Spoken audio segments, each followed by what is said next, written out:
দর্শক, আমি রয়েছি ফরিদপুরে যে ভাঙ্গা উপজেলা সুয়েদ্দি যে এলাকায় আমরা দেখতে পাচ্ছি যে এখানে নড়াইল এক্সপ্রেসের সাথে একটি পিকআপ যে ডিমের যে গাড়ি বহনকারী, তো সেখানে আমরা দেখতে পাচ্ছি জায়গায় 4 জন লোক নিহত হয়েছে। সেই ঘটনার খবর আমরা পেয়েছি। আমরা ঘটনাস্থলে রয়েছি। এখানে যে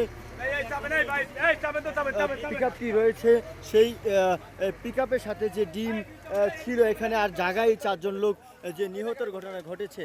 তো দর্শক, আমরা দেখানোর চেষ্টা করব যে ঢাকা খুলনা মহাসড়কের যে ভাঙা যে এলাকাটি রয়েছে, এই ভাঙা যে সুয়েদ্দি যে এলাকাটি রয়েছে, সেই সুয়েদ্দি নামক যে স্থানে এখানে যে নড়াইল যে এক্সপ্রেস যে বাস রয়েছে, সেই বাসের সাথে একটি যে পিকআপের সাথে আমরা দেখতে পাচ্ছি যে এখানে যে সামনাসামনি যে ঘটনা ঘটেছে দুর্ঘটনায়। কিন্তু এখানে আরেকটা বিষয় আমরা জানতে পেরেছি, এখানে 4 জন লোক যে নিহতর খবর আমরা পেয়েছি।